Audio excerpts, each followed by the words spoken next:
Hi guys, Jester here. Today's topic is how to start.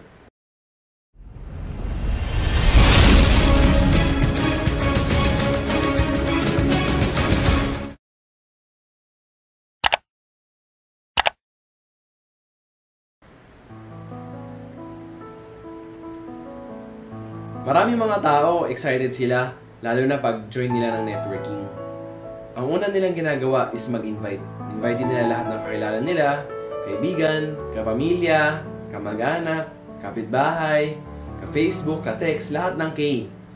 Ang problema lang dito, pag yung bagong member, wala pa siyang knowledge about the business and then nag-invite na siya, tapos may konting tanong yung in-invite niya. For example, anong ingredients ng product mo? Saan galing yung mga ginamit na ingredients? Para saan yung product mo? Explain. Anong mga research na nagpapatunay na gumagana talaga yung vitamins na binibenta mo? Or paano ba to i-apply? So yun, mga simpleng bagay lang na basic knowledge na kung nag-attend ka lang sana ng basic training, malaman mo kung paano sagutin. Usually, ang nangyayari, pag bagong sali pa yung member tapos nag-invite ka agad, parang ganito. Hadaw! Hadaw! Hadaw! Bye-bye! Kasi, meron lang tinanong yung invite nila, tapos, hindi nila masagot. Pero simple lang yung tanong, and then naisip nila, ay mahirap pala to, hindi pala to para sa akin.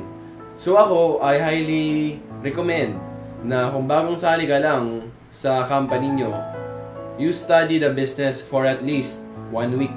Aralin mo yung products, aralin mo kung paano siya i-present, aralin mo konting company profile, and then konting marketing, para at least kung mag-invite ka man, meron kang masagot kahit konti. The best way na gawin mo, kung di mo talaga mapigilan mag-invite pagkasali mo pa lang, is tawagin mo ang upline mo.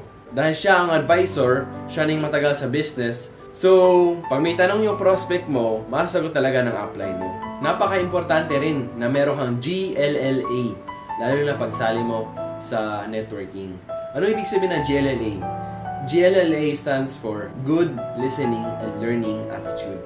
Ngayon, kung ikaw man ay doktor, engineer, accountant, isa kang professional, tapos yung upline mo or mentor mo, di naman siya professional, kunwari, tambay lang siya, or nursing graduate pero hindi nakapasa sa board exam, kailangan willing kang matuto. Dahil siya yung nakaalam, siya yung nauna dito, siya magtuturo sa iyo lahat ng kailangan mong malaman. Huwag mo siyang kukontrahin, huwag yung acne ka. Ang ibig sabihin ng acne, alam ko na yan. So maraming mga tao nagsasabi na, alam ko na yan. Meron akong member dati, pinaten ko ng training. Lumabas siya ng training room. Sabi ko, oh, ba't ka lumabas? Sabi niya, ay alam ko na yun eh. Sabi ko, alam mo na, sige ikaw mag-training dun. Kasi hanggat hindi ikaw ang nagtitraining sa harap, hindi mo pa alam. Isa pang point is, kailangan mong gawin ang mga assignments na binigay ng upline or mentor mo sa'yo. Yung mga assignments na binibigay, yan yung mga stepping stone para maabot mo yung success. Tinuturuan ka ng upline or mentor mo, dahan-dahan. Dahil pag tinuro niya sa'yo lahat, di mo alam kung anong gagawin. Di mo alam kung anong uunahin. Always remember that this is your business. This is not your upline's business. Maraming mga member na hindi kumikita, lagi nilang sinisisi ang upline nila. Pero sila mismo, hindi sila nag-research, hindi sila nag-attend ng training, hindi sila nag-attend ng presentation, hindi sila nakinig sa upline nila, pero sinisisi nila upline nila.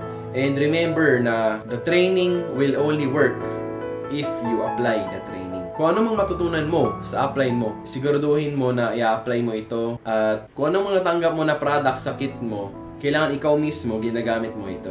Kasi mahirap mag-endorse ng business kung ikaw mismo hindi mo pa na-try yung product. Paano ka makapag-endorse kung ikaw mismo hindi ka user ng product nyo? Madali mag-push kung user ka. So, yung upline nyo or mentor nyo, tuturuan kayo mag-prospecting, paano mag-invite, do's and don'ts. Remember na kailangan action mo ito. Gawin mo ito. Dahil kung sinabi mo sa upline, oh, ginawa ko, pero ang totoo, hindi mo talaga ginawa. You're only cheating yourself.